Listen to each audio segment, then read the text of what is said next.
الشیطان الرجیم بسم اللہ الرحمن الرحیم بسم اللہ الرحمن الرحیم۔ ہم ماہ سیام کے حوالے سے کچھ احکام ذکر کرنے شروع کیے تھے اور بیچ میں کچھ مجالس کے حوالے سے کچھ مناسبتیں آ گئیں اور کچھ اور چیزیں شامل کرنی پڑیں، تو اسی وجہ سے ہم ساری چیزوں کو ساتھ لے کر چل رہے ہیں۔ تو ہم انہی کے ساتھ ساتھ ایک اور آج چھوٹا سا پوائنٹ ذکر کریں گے اور اپنے موضوع کی طرف آئیں گے۔ اپنا موضوع جو چل رہا تھا وہ مبتلات روزہ چل رہا تھا،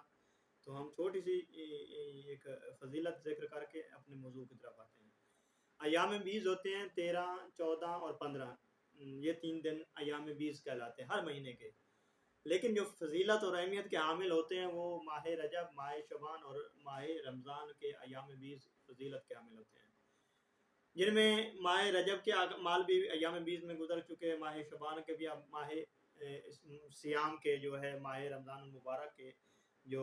ایام بیز ہیں، ان میں ایک دعا ہے دعائے مجیر۔ دعائے مجیر بہت بڑی فضیلت کی حامل ہے۔ میں آپ سب سامعین، آپ سب ناظرین، آپ سب مومنین سے گزارش کروں گا کہ اس کو ایک دفعہ سنیے، اس کو ایک دفعہ پڑھیے، اس کا ترجمہ کیجیے، ترجمہ پڑھیے، بہت زبردست وہ فضیلت کی حامل ہے۔ بس ایک فضیلت ذکر کروں گا اس کی کہ دعائے مجیر پڑھنے سے انسان کے تمام تر گناہ بخش دیے جاتے ہیں، اگرچہ اس کے درختوں کے پتوں سے بھی بڑھ کر کیوں نہ ہوں، سمندر کے پانی کے قطروں سے بڑھ کر کیوں نہ ہوں، یا دیگر اسی طرح صحرا کے جو ہے ذرات ان سے بڑھ کر کیوں نہ ہوں، تو وہ اس کے گناہ گار شخص کے دعائے مجیر پڑھنے سے گناہ معاف کر دیے جاتے ہیں۔ تو یہ تھی دعائے مجیر۔ اب ہم اپنے موضوع کی طرف، اپنے ٹاپک کی طرف، اپنے جو گفتگو کر رہے تھے ماہ سیام کے حوالے سے اس کی طرف آتے ہیں۔ ہم مبتلات روزہ جو تھا وہ ذکر کر رہے تھے۔ مبتلات روزہ 10 ہیں، 10 میں سے ہم تقریباً 4 ذکر کر چکے تھے، 5ویں میں وارد ہوئے تھے، اور پہلی جو ہم نے ذکر کی تھی وہ کھانا جو ہے روزے کے عالم میں، روزے کی حالت میں عمدن جان بوجھ کر کھانا وہ روزے کو باطل کر دیتا ہے۔ اس کے بعد ہم نے پانی پینا اسی طرح عمدن یعنی جان بوجھ کر پانی پینا روزے کو باطل کر دیتا ہے۔ دوسری چیز تھی جماع تھا، اور تیسری چیز تھی جماع، اور چوتھی چیز تھی اللہ کے رسول اور اہل بیت علیہ السلام پر جھوٹ ماننا۔ یہ 4 چیزیں ہم ذکر کر چکے تھے جو روزے کو باطل کر دیتی ہیں۔ آج ہم 5ویں چیز ذکر کریں گے جو ہم کو مختصراً اور اجمالاً پہلے اس کو ذکر کر چکے تھے پچھلی ویڈیو میں۔ وہ یہ تھی کہ رم سے تمام راس فی الماء، پانی میں تمام سر کا ڈبونا، غوطہ لگانا، ڈبکی لگانا، ندی میں، نہر میں، کنویں میں، تالاب میں، کہیں بھی اپنے آپ کو مکمل ڈبو دینا روزے کے عالم میں، تدریجاً یا دفعتاً یعنی ایک ساتھ غوطہ لگا دینا، تدریجاً یعنی آرام آرام سے ڈبکی لگانا۔ تو یہ روزے کو باطل کرتا ہے یا نہیں کرتا؟ یہ روزے کو باطل نہیں کرتا۔ ہاں، سید سستانی حفظہ اللہ کے نزدیک یہ ہے کہ شدید کراہت ہے، یعنی شدید مکروہ ہے۔ غوطہ لگائیں گے، ڈبکی لگائیں گے، نہائیں گے تو روزہ باطل نہیں ہوتا۔ یہ مبتلا بمسئلہ تھا جو میں نے ذکر کیا، اور اس کے ساتھ کہ یہ تھا کہ مائع مضاف کو اس کے ساتھ ملاق نہیں کیا جائے گا، مائع مضاف الگ چیزیں اس میں لگائیں گے تو روزہ باطل ہو جائے گا۔ اور اس کے ساتھ ایک اسی کے ریلیٹڈ ایک مسئلہ اور ہے، وہ یہ ہے کہ احتیاط مستحب ہے کہ روزہ دار چاہے اس کو رمضان کا روزہ ہو یا غیر رمضان ہو، کوئی اور روزہ ہو، اس کے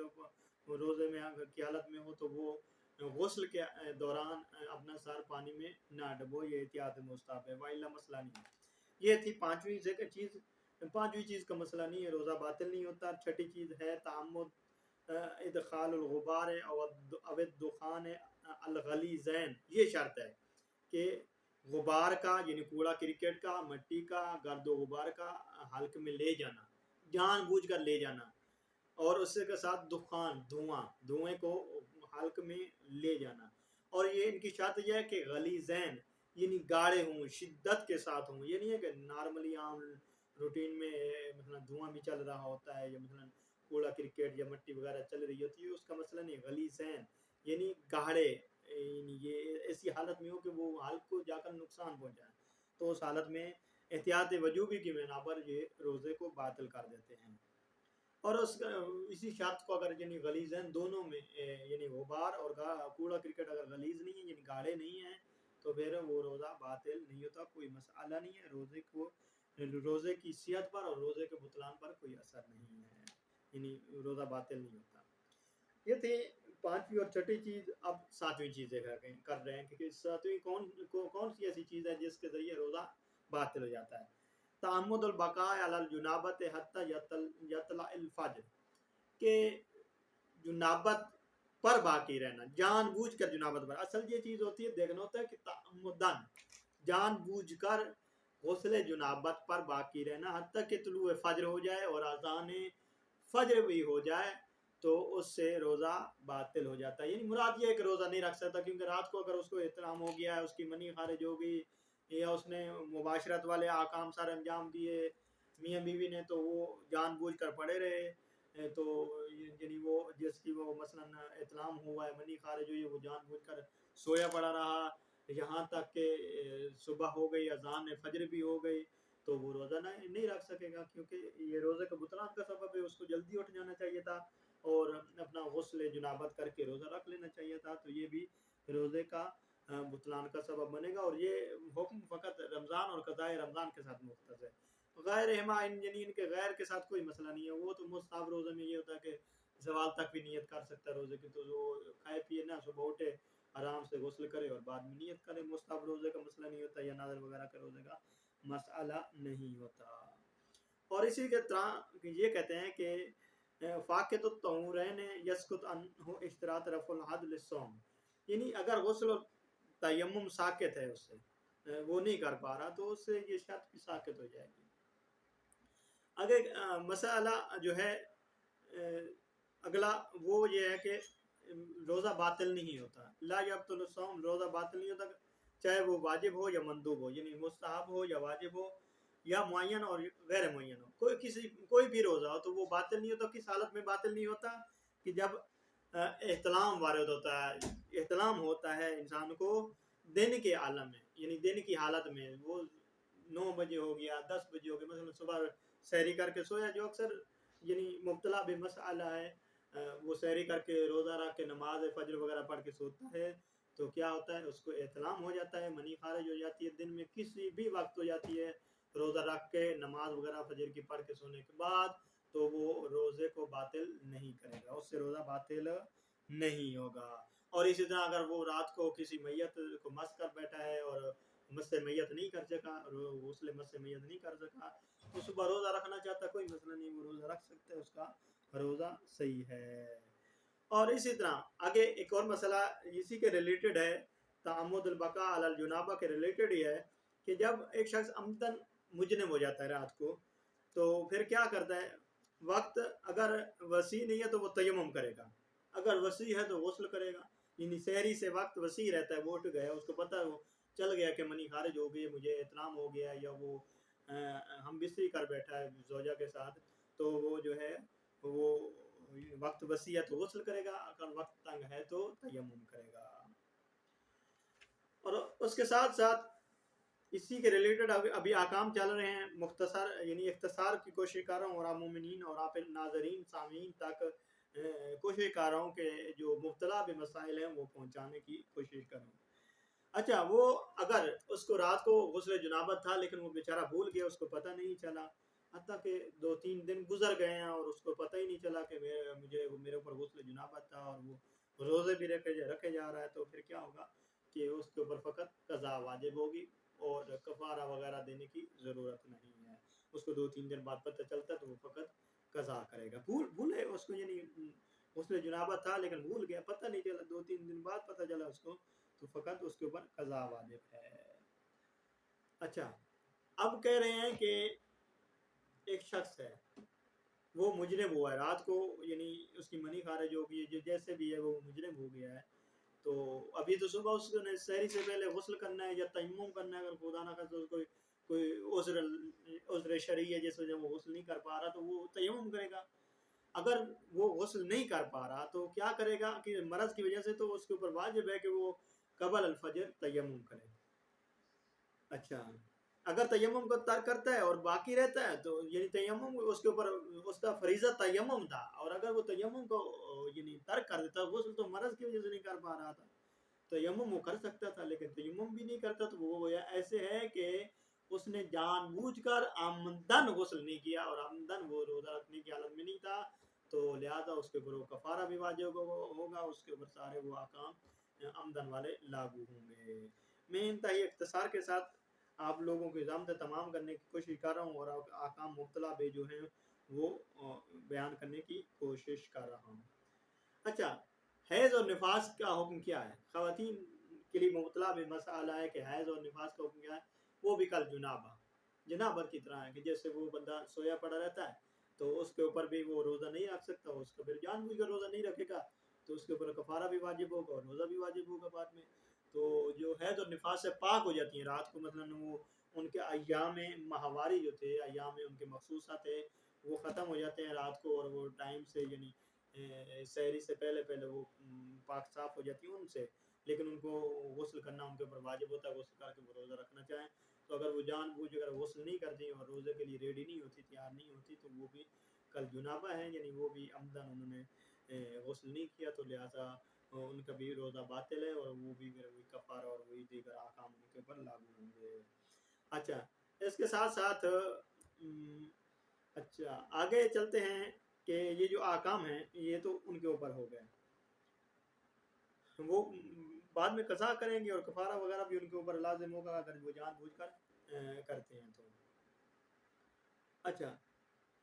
استحاضہ کا کیا حکم ہے؟ اگر خاتون کو استحاضہ اب یہ جو عورتوں کے یہ جو تین غسل ہوتے ہیں جنابت حیض، نفاس اور استحاضہ۔ حیض تو ہو گیا الگ، وہ تو واضح ہے، نفاس ہو گیا بچے کی ڈلیوری اور بچے کی پیدائش کے بعد، اب استحاضہ ہوتا ہے انسیاد کریں، یہ دونوں نہیں ہوتے، اس تیسرا جو وہ بلڈ دیکھتی ہے تو وہ استحاضہ کہلاتا ہے۔ استحاضہ قلیلہ ہو، متوسطہ ہو، کثیرہ ہو، کوئی مسئلہ نہیں ہے، دونوں ان حالتوں میں روزہ ان کا صحیح ہے، غسل کرنے کی ضرورت نہیں ہے۔ حکم المرأة فی الاستحاضہ قلیلہ، حکم الطاہرہ پاک ہے، وہاں قضا اسی طرح پاک ہے فی الاستحاضہ متوسطہ والکثیرہ،